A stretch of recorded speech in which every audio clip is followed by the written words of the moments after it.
Hindi po. Can you guys hear me clearly? Okay po ba? Yan.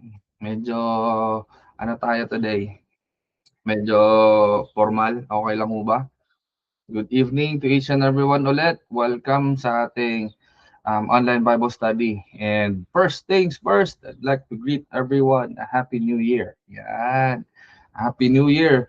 It's our first online Bible study for the year. And as we know, in a year, there's may 52 weeks in a year. So after this, 51 more to go. Yeah. Diba? So there's a lot of things that God has in store for us for this year, 2026. Let's start off with the prayer. Let's pray hu muna. Let's ask God. Let's pray. Let's bow down our heads and close our eyes. Father God in heaven, thank you po yung goodness sa mga buhay namin. Thank you Lord for being with us in 2025, and thank you as well, oh Lord, because we know and we trust in you that 2026 will be a year with you, but then, oh Lord, because we know that you are a great God. Thank you Lord for the things that you've installed for us in this year, more things, greater things compared to 2025. Maraming salamat po, O Diyos, because you are so good, you're so gracious. Lord, forgive us, um, Lord, for all the things, the bad things that we've committed in front of you. Things na hindi po nagbigay ng, it didn't please you, Father. That's why we humbly ask for forgiveness. We come to you um, with humble hearts, O Lord. Cleanse us to Father sa mga kasalanan namin. And Lord, as we continue tonight, as we continue to um, fellowship, as we continue to share the verses, and later on, listen to your word and study your word. May you be with us, Holy Spirit. Be with us tonight. We pray, Holy Spirit, that you will open our hearts, open our minds, and you talk to us tonight so that we could live in accordance to your will. This all we ask. In Jesus' name we pray. Amen and amen. All right. Again, good evening, everyone. And sabi nga natin, New Year. Right? New Year. So sabi nga nila, pag New Year, um, isa lang ibig sabihin, reset. New year,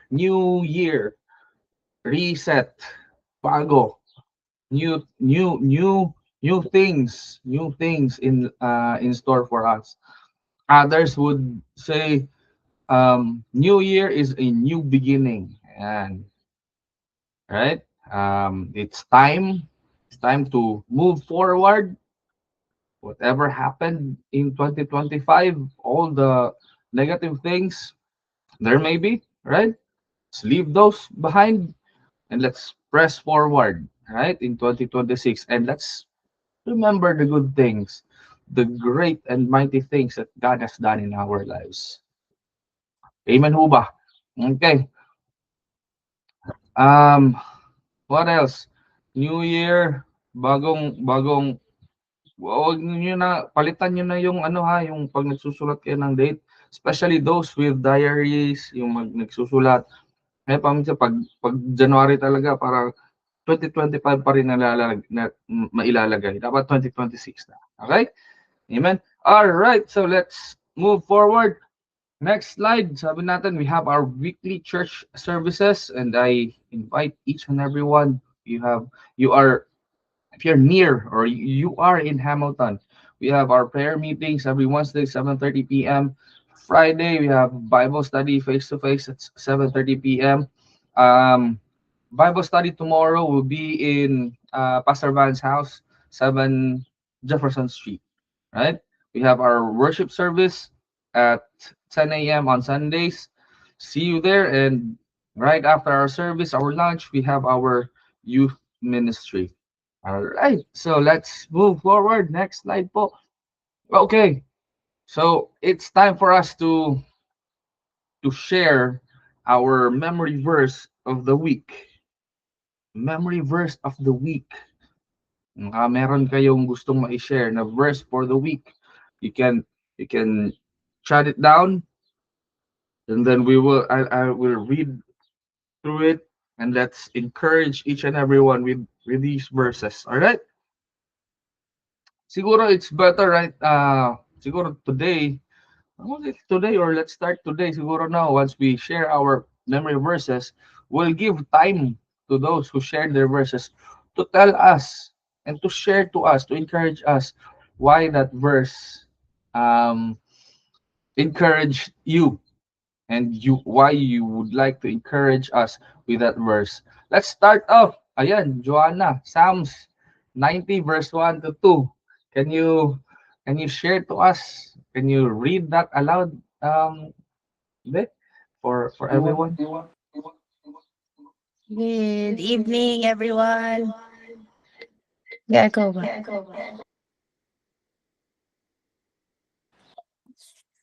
Hello. My verses for the week is Psalms 90, verses 1 to 2. Lord, you have been our dwelling place in all generations.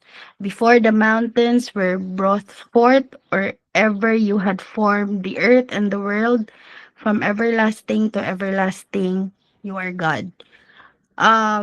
This is in relation kasi I started on Monday a prayer and fasting, and Psalms 90 yung um parang na reflect ko na scripture. These verses talks about the sovereignty of God, na even before ako nabuhay dito sa mundo, God is already there. And kahit mawala ako dito sa mundo, God will always be God. Walang magbabago. He is an everlasting God.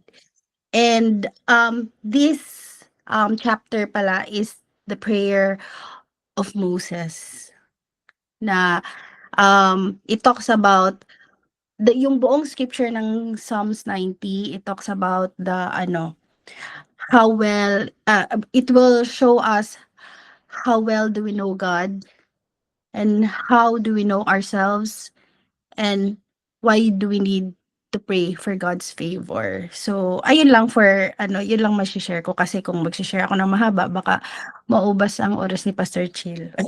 Joke. All right, thank you. That's Psalms 90 verse 1 to 2. So that's a good, ano, no, reflection. Always remember that he is the God yesterday, today, and tomorrow, and he never changes. Right? Amen. All right, I'll pass the ball right now to Ate Gwen. Ate Gwen, paso. Good evening, brethren. So, this is my verse, First Thessalonians 5:16 to 18. Rejoice always, pray continually, give thanks in all circumstances, for this is God's will for you in Christ Jesus. So, since nagbalik na tayo sa work from the holidays, so talaga namang sad-sad tayo sa mga trabahong malala. And yon, it is a good reminder for me na binigyan ka ni Lord ng rest na 12 days, and then pagbalik mo, eto na, sabak na tayo sa malalang trabaho. Give thanks pa din, alam mo yon, na napakasarap ipagpasalamat ng mga pinagdadaanan natin sa araw-araw, whatever it is, na mabigat man o magaan yung trabahong ginagawa natin. Give thanks always, dahil lalo siyang gumagaan pag mabigat yung ginagawa natin. Alam mo yun. Talagang I'm always reminded by God na nandito lang ako, hindi kita pababayaan. Yun. Yun lang yung sa akin. Salamat po. Wow, thank you, Ate Gwen. Thank you for encouraging us with the verses and with what you said. Grabe, no? 12 days na tawag nito, off duty. Here comes work ulit. But our mindset, our hearts should always be thankful na kahit sabihin na natin, hindi comfortable for us kasi syempre, nagpahinga muna and then ngayon, trabaho na naman.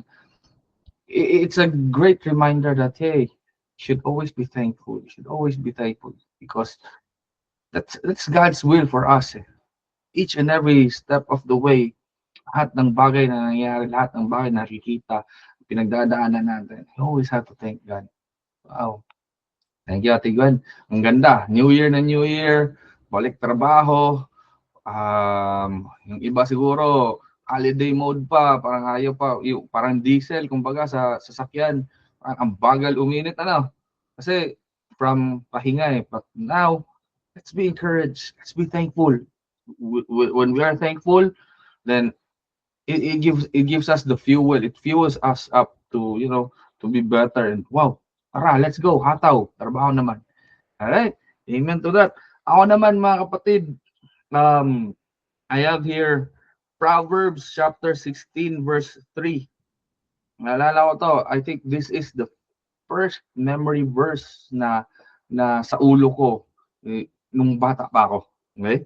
So, commit to the Lord whatever you do, when He will establish your plans. And Proverbs 16 verse 3, sabi, commit to the Lord whatever you do, and He will establish your plans. Parang nirephrase lang yung Proverbs 3, 5, and 6, that whatever you do, just commit it to the Lord. Commit it to the Lord. Surrender it to the Lord. Whatever you do, sa trabaho man, sa business, may pinagdadaanan, whatever there is, commit it to the Lord. And sabi ng verse, He will establish your plans. So whatever your plans is, whatever your plan is, or whatever your plans are, just commit it to the Lord. Amen? Alright. Yung iba dyan, baka may gustong humabol. You want to share. Meron pa tayo mga 20-40 minutes para magantay na. Joke lang. So, I hope everyone is encouraged, everyone is reminded of how good God is and how God will be in control sa mga buhay natin. Amen. Now, what's next? I think okay na tayo. Let's start na with our Bible study. Again, this is our first week of the year. New Year. Always, palagi nating naririnig pag darating na New Year or pag New Year na, we always hear the word or the words New Year's resolution. No? New Year yan. Nagsisilabasan. Number 1. Can you guess? What's the number 1 New Year's resolution ng mga Pilipino? Yeah. Ano? We always hear diet, no? Dapat ngayon maging fit na in all aspects, especially sa kain. Diet, physically, dapat fit tayo. Yung iba, dati, kung gustong from 80 kilograms, gusto maging 55, so mag-start agad sa diet and sa food and all those. Others, less na mag-spend kasi we need to save money. Yun yung mga yung one of those top of the list when we talk about New Year's resolution. But tonight, let's see what God wants us to do. God wants us to if we are pointing to God, pointing our lives to God, ano yung mga gusto ni Lord para sa atin na gagawin natin. Now, today or tonight, let's talk about Hebrews 13. Hebrews 13, there's a bunch of verses. Let's go through these verses and let's see ano yung mga gusto ni Lord. Ano yung sabi pa niya, conclusion. Ito, well, as we know, a bit of background lang siguro mga kapatid, when we talk about Hebrews, Brother Chill, ano kaibahan ng Hebrews sa Israelites? I've been hearing the words Hebrews. At the same time, I hear Israelites, are they the same? Diba? So, saktong-sakto, Hebrews yung ano natin, yung passage natin today. Just to give a background, Hebrews 4 are the original ones, the original people, no? Original. Kasi ang Israelites or Israel, di ba? Israelites is from root word Israel. As we know, Israel is from the word, well, before naging Israel yan, the name of the nation, sino ho yun? Anong pangalan ho niya? Pangalan na yan na-change into Israel. And that's Jacob, right? That's Jacob. Jacob is one of the sons of whom? Isaac. So pag sabihin natin Hebrews, yun yung mga sinauna pa. Though that connotes that the Israelites under Jacob's line are Hebrews as well. Hebrews. Okay? But just don't interpret na iba sila. No. Okay lang, we can use it interchangeably naman. Now but question is, Brother Chill, yung Hebrews ba sinong nagsulat ng Hebrews? There's no definite record ng Bible kung sino ho yung nagsulat ng Hebrews. But most of the Bible scholars and all, we think, even me, I firmly believe that it's Apostle Paul. If you read some passages along Hebrews, may mga words diyan, may mga verses diyan na talks about Paul, like in Hebrews, so sa book ng Hebrews, may mga mentions about my brother Timothy. Yan. So, wala ko ibang tumatawag dyan kay Brother Timothy as Brother Timothy, but it's Apostle Paul only. Right?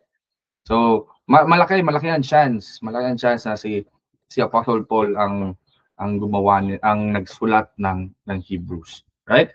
But today, let's see. Let's focus our hearts, our eyes, our minds to this passage, Hebrews 13, and sana may mapulot tayo. The Lord will talk to us and we'll see kung ano yung gusto ni Lord for us in 2026. Right?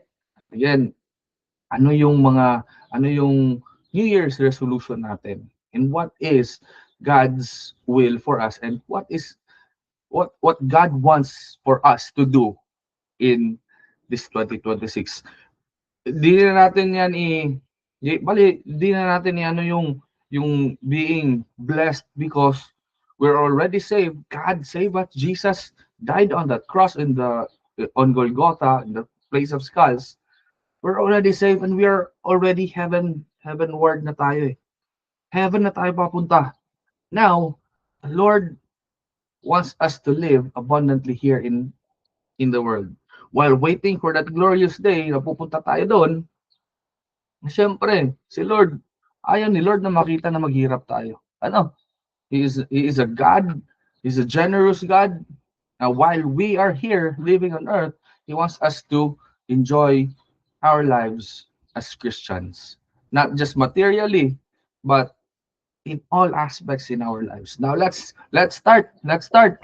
So Hebrews chapter 13, and I'll read along, and if you have your Bibles with you can open it. I'm using NIV.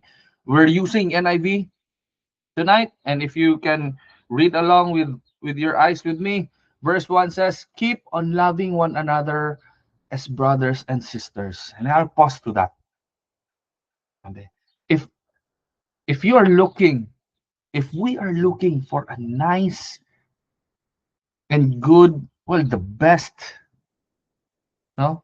best New Year's resolution, ito ho, nasabi natin, Hebrews 13 verse 1 pa lang. Keep on loving one another as brothers and sisters. Amen ho ba? Napakaganda, no? Keep on loving, meaning, we've been doing this, and the Lord is telling us tonight, keep on loving one another as brothers and sisters. Now, if you treat those people around you as your brother and your sister, the love there would be a big love. No? Hindi lang ho siya na love lang na parang respeto lang. Hindi lang yung acquaintance. God is telling us na love one another as brothers and sisters. Not just respect them or be casual to them. Keep on loving one another as brothers. Pwede naman sana dyan eh, keep on loving one another. Pero may pahabol. The Lord is telling us, keep on loving one another as brothers and sisters. Like how you love your brother and your sister. Your tawag nito, yung love na tinuturing mong kadugo. Brotherly love.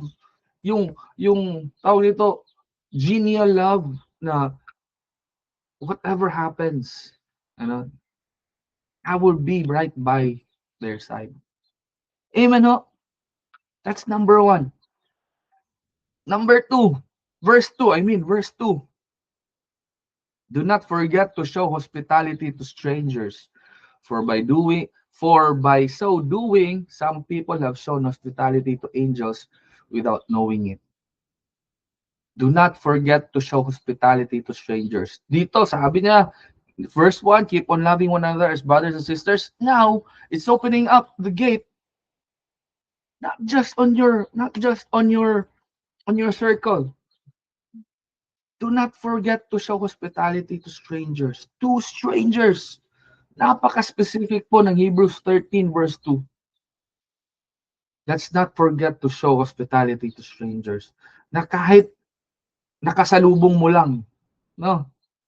Pagpunta mo sa mall, hindi yung nasa isip mo yung burger agad ng Burger King. Kaya hindi mo na tinitingnan kung sino-sino yung mga nakakasalubong mo. But you show hospitality. Hospitality is a broad term. Malaki ho yan. Sobrang lawak ng hospitality. Sing lawak ng Waikato Hospital. No, just joking. Hospitality is showing care for the others. No, showing care for the others. Those who are not part of your circle. Ibig sabihin, kahit yung pagkaway lang, kahit yung sa pag-drive natin every day, going to work, going to school, going to wherever, na parang kung kahit nagbigay ng lane, pinauna ka, huwag yung parang asta natin, syempre dapat ako kasi nasa right of way ako. But no, showing hospitality to strangers is yung pagbigay ng lane sa'yo, kaway ka naman at say thank you, or kahit nod man lang. That's showing hospitality. Now, other ano ng hospitality is if you see those who are really in need, makita natin yung mga tao na sa gilid, we see them. Hospitality to strangers is giving them what they need. So, syempre, I know God is blessing us abundantly each and every day. That's why we can extend our hands to them. Amen po. Next, continue to remember those in prison. Parang, teka lang, Brother Chin, ano to? Anong ibig sabihin nito? Continue to remember those in prison. Yung mga kaaway ko dati na nasa prison na, hindi na yan. Continue to remember those in prison as if you were together with them in prison. Those who are mistreated as if you yourselves were suffering. Ibig pong sabihin yan, parang yung, ano pong ibig sabihin ng those in prison? In other words, those who are lowly, those who are suffering, those who feel like they're napaka-down, low moral, kikita na. And we know, we feel that as well pag nakikita natin. As Christians, as dear children of God, let's remember those. Hindi po literal na in prison to, ha. In prison meaning they're in battle. Right? Buti tayo kasi parang wala akong problema today, ha. Parang gano'n. But continue to remember those. If we know someone, a brother or sister who we think, and who yung discernment natin ba na God is talking to you na Text mo naman si ito. Na, kamustahin mo naman to sila. Maybe that simple text, maybe that simple kumusta will lighten their day. Amen po. Iba-iba ho tayo ng pinagdadaanan, ano. Siguro, mas light tayo ngayon, mas light yung pinagdadaanan natin compared to the others. But, as dear children of God, Apostle Paul is telling us, the Lord is talking to us right now. Na, sino-sino ba yung mga brothers and sisters mo in your faith whom you're not seeing anymore? Paparinig ata to si Brother Jill. No, hindi. This is what the Lord is telling us tonight. No? Sino-sino yun? Sino-sino ba? When we pray each night before we sleep, yun yung for me yun yung pinakamahabang prayer for the day. When you sleep, haba ng pag-uusap niyo ni Lord kasi naalala mo from the day started up until you're on the bed na, you see how good God is. And that's a time that you can also remember sino yun, si ano pala, si brother ano, si sister ano pala. Lord, let's pray for them. Amen ho. Let's remember them. Next verse. Marriage should be honored by all, and the marriage bed kept pure, for God will judge the adulterer and all the sexually immoral. Ito, napakabigat naman ito, Brother Chill. Ang masasabi natin, ano yung sinasabi ni Lord sa atin with this verse. Keeping marriage holy, as we know. Hindi naman, sabi nga dito, this is already Apostle Paul, ha? This is not the Old Testament or whatnot. This is Apostle Paul talking, telling the Christian believers. Sabi niya, marriage should be honored by all. United, alam niyo naman natin, it's a holy ano yan God, it's a vow, there's oath to that neither principalities, kung ano yan, dapat hindi di ba, hindi mag-separate. That's why we need to honor it. No? Sa marriage mo natin, there are times, I know mga kapatid, there are times, siguro sa iba, every time, every day, may pagtatalo between partners. But above that, above all those, let's be reminded that for 2026, let's honor the marriage that you have. For ano to para sa lahat ng mga couples. I'm not talking to baka yung iba yung girlfriend, boyfriend. Well, it's good. Yeah, it's good naman as early as boyfriend, girlfriend, you honor God with your relationship. But I think this is marriage. This is marriage. Let's keep an eye. Let's make it pure. Let's make it pure. Hindi na ho ako nagsabi niyan. It's God's word telling us that God will judge the adulterer and the sexually immoral. Even before, nakita niya natin yan. Even before the Amorites, I always give that as an example of the sexually immoral people. Anong nangyari sa mga Amorites? Ubos talaga sila, lahat ng lahi, because God judged them. Again, we are just sinners. Siyempre, gasgas na gasgas nga statement. Tao lang ako kasi ako, Brother Chief, tao lang ako. Well, if you step on your first step pa lang, when you come out from our bed, and we tell that to ourselves, tao lang ako, and then you are prone to what? To sin. Amen ho ba? Again, na naman si Brother Chill, nagre-rebuke na naman. No, I'm just telling this. mindset ho natin, yung God wants us to live that holy life because He already saved us eh. Jesus died on that cross. Mahirap po, isasabihin natin, oh, okay, Jesus died for me, I'm already saved, I'm heaven bound. Pero first step pa lang in the morning, you tell yourself, tao lang naman ako, so okay lang akong magkasala. Siyempre, because of Jesus. Di ba? Kung titingnan ho natin, if you look at it, kasi if we do that, if we say na okay lang magkasala kasi tao lang ako, where's the power of Jesus? Kung ganun man lang. Pinaglalaroan natin yung ginawa ni Lord. Amen ho ba? Parang wala nang gustong makinig. Sorry ano lang ho ito. This is powerful words of God reminding us always. No? It's not me, it's His word. Sabi, verse 4, God will judge the adulterer and the sexually immoral. He will surely judge. Amen?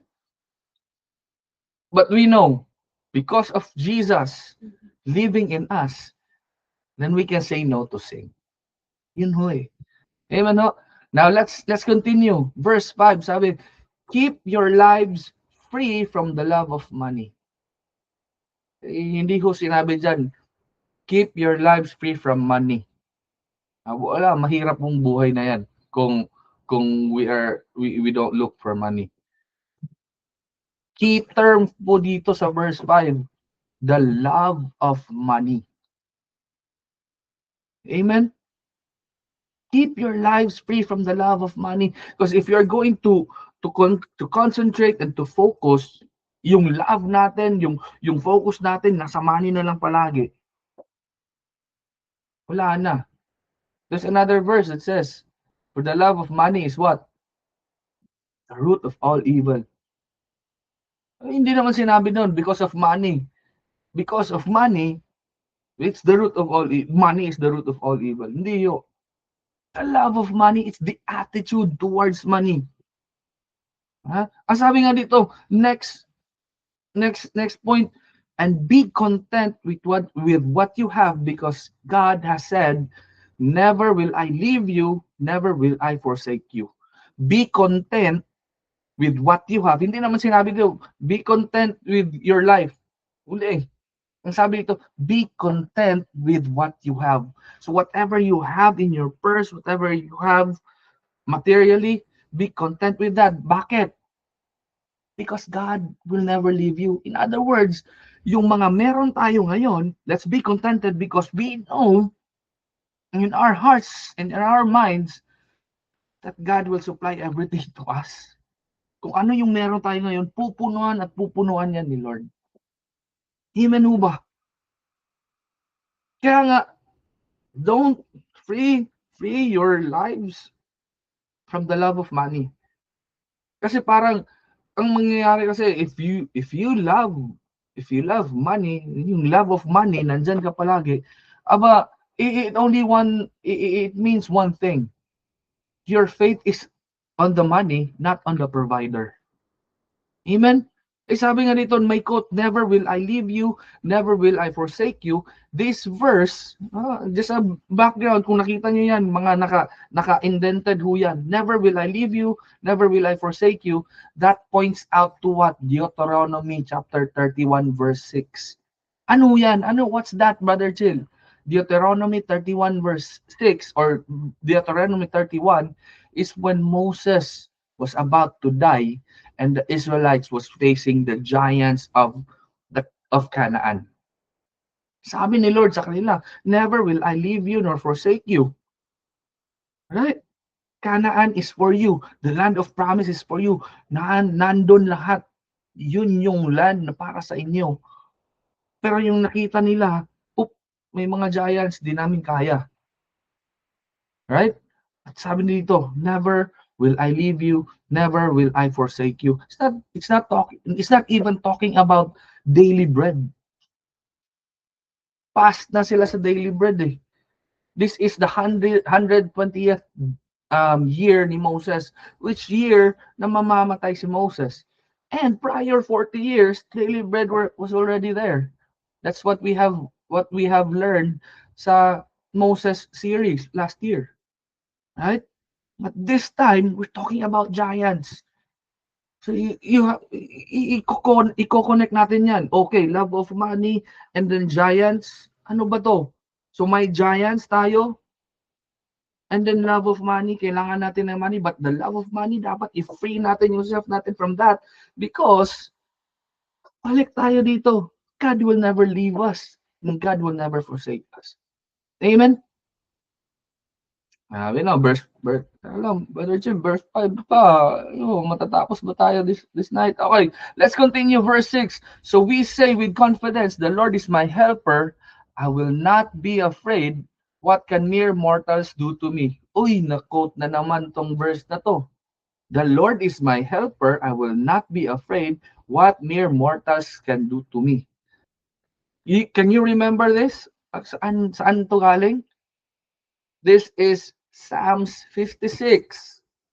The Lord is my helper. I will not be afraid. Tatlong beses inulit-ulit ni David yan. Because that time, David was in the city of Gath. City of Gath is the hometown, birthplace of who? Goliath, the one David slain. And that time, David was there. And all the people know him, aba patay. Aba, dito ka sa city namin. Ikaw yung pumatay sa champion namin, si Goliath.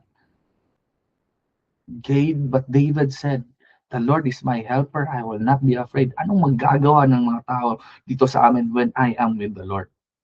And that's us also, mga kapatid. This year, we should be confident in saying that whatever happens, whatever there is in front of us, the Lord is our helper. We should not be afraid because He is our great God. Amen? Verse 7, remember your leaders who spoke the word of God to you. Consider the outcome of their way of life and imitate their faith. Jesus Christ is the same yesterday, today, and tomorrow. This is about talking about, praying as well for our leaders, for our pastor. Let's remember them. Let's pray for them. Let's pray for our leaders. That God will strengthen them. God will be the center of their lives. Mag-a-align ho yung heart ni Lord at yung heart ng mga leaders natin. And that's the church and that's the community that God really wants us to be part of. Amen? Siyempre, yung leaders po natin, the leaders that we have, tao lang din po yan. Ayan ka naman, Brother Jill, gas-gas na yan eh. Hindi. That is true. That's why we always cling to Jesus, cling to the Lord. Let's remember them. Let's pray for them. We don't know what they're battling as well. Amen? All right. Next. Sana ba tayo? Jesus Christ is the same yesterday, today, and forever. He will never change. He will never change. Parang I just want to insert this, Jesus Christ is the same yesterday, today, and forever. The same God who gave the 10 Commandments to Moses. It's the same God. Alam niyo na I just want to remind everyone or to refresh everyone. The burning bush. The burning bush. Where is the burning bush located? Mount Horeb. What is Mount Horeb? That's Mount Sinai. Kausap ho ni Moses yung burning bush before returning to Egypt. But after he led the people out from Egypt, they passed through Mount Horeb again, Mount Sinai, and there he talked to God as well. Christophany. Remember Christophany? Jesus Christ revealing himself in the Old Testament. Oh, talaga, Brother Chill? Yes. So yung burning bush na kausap ni Moses before sa bumalik sa Egypt, siya din yung kausap niya when Moses received the 10 Commandments. Why are you talking about this, all this, Brother Chill? Sinasabi nga natin, verse 8, Jesus Christ is the same yesterday, today, and forever. Yung 10 Commandments na binigay sa mga Israelites, kung sino ang nagbigay kay Moses, siya rin ang nagbigay. That's the same Jesus who gave us the 2 greatest commandments. Kita niyo yung connection, yung thread, that little thread, no? Pointing Old Testament to the New Testament. Goosebumps, no? That's how good God is. That's how He planned everything. Jesus Christ is the same yesterday, today, and forever, and then forever. And that's when we come with Him. We are the bride, He is the groom. Right? He is the groom talking to the Father, asking the Father, Father, I want to marry the bride, and that's us. He will be the same yesterday, today, and forever. He will love us. He loves us so much. That's the grace and mercy that we're talking about. Amen? All right. Do not be carried away by all kinds of strange teachings. Sabi ng verse 9. Do not be carried away by all kinds of strange teachings. Well, we are all founded by this book, this beautiful book. We know. It's a reminder to each and every one of us na baka may marinig kayo ng mga ibang teaching na naman. Tatanglo, ano yun? Always remember, Bible-based tayo. Whatever the Lord says here, first words dito sa first book up until the last words here in the in the Revelations, those are words from God. Active, holy. Yun po ang gagamitin natin. That's why it's a reminder for 2026 for us not to be persuaded, not to be madala sa mga bagong teachings. Let's read this. Amen ho. Ayan ho ba? Right. Grabe na, ang ganda ng chapter 13. Ang ganda ng chapter 13. Okay, let's proceed. Asan na yun? It is good for our hearts to be strengthened by grace, not by eating ceremonial foods, which is of no benefit to those who do so.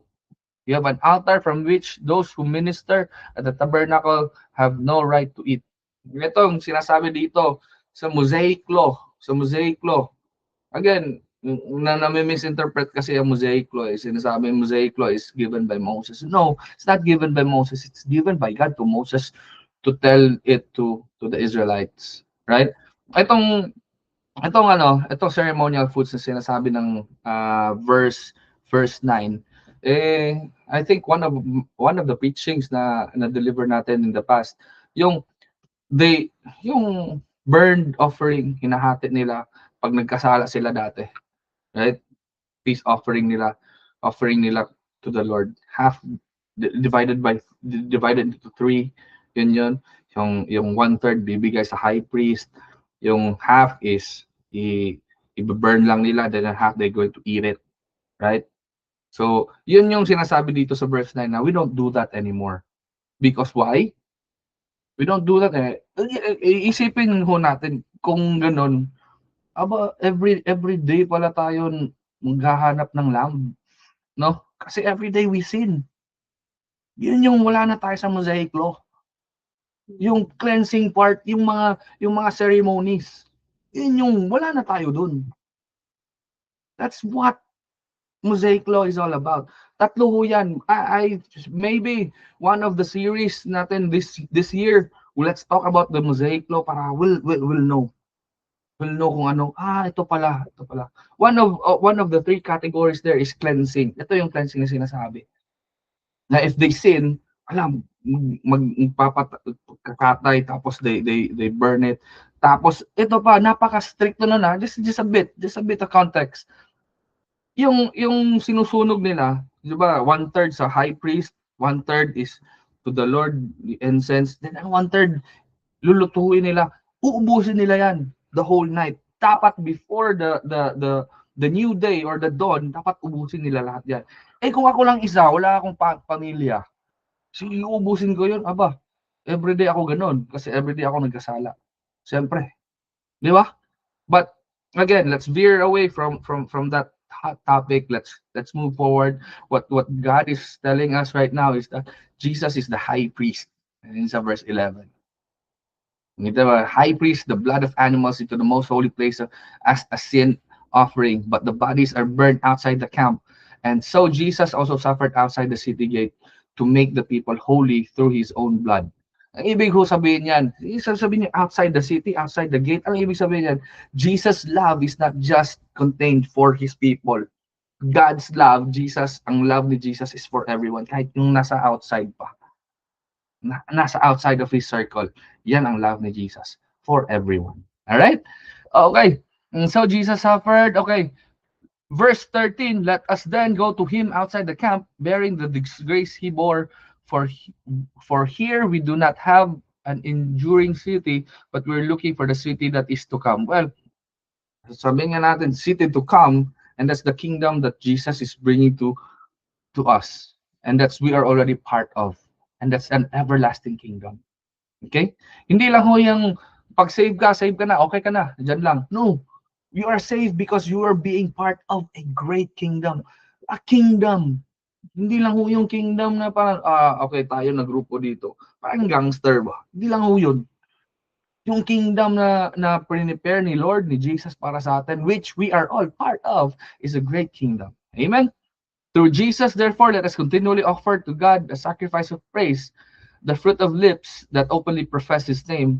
Ito po, one more thing that God wants us to do as part of our New Year's resolution is to give praise to His name. All aspects in our life. The fruit of lips, sacrifice of praise.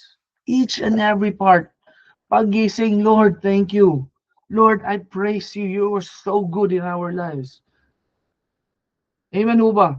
Let's do that. Let's continue doing that.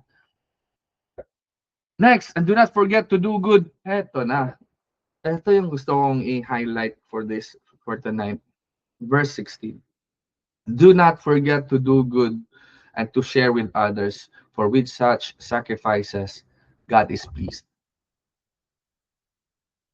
Sinasabi kasi ng iba, let's talk about false teaching or strange teaching. Sinasabi kasi nila, you do good things so that you'll be saved. Ito, iba tayo, baliktad. We are saved by grace alone, right? Unmerited favor, God chose us to be saved because He loves us so much. We accepted the Lord Jesus Christ as our personal Lord and Savior. Now, because Jesus lives in us, then we can do good things. Yan ho yung equation. Right? Hindi yung good works plus faith is equal to salvation. No. Because we are saved, because we know Jesus, then we can do good works. So for this year, God reminds us not to forget to do good and to share with others. Let's be good. Kasi baka po yung iba, well, hindi natin alam, no? Yung iba kasi, they say this, their left hand is doing this, but their right hand is doing the other way. Right? And as Christians, as dear children of God, and because of God's grace, because of His mercy, because of His grace, na nag-overflow sa atin, then we can do good things. And then the others will know. The others will see who Jesus is in our lives. Amen? All right. And I have to stop through that, to that verse. Do not forget to do good and to share with others, for with such sacrifices, God is pleased. Just to add, if we do good things, God is pleased. But hindi natin kailangan i-please si Lord para tayo ma-save because we're already saved. And we want to please God because His goodness, His grace, and His mercy overflows through our lives. Amen ho ba?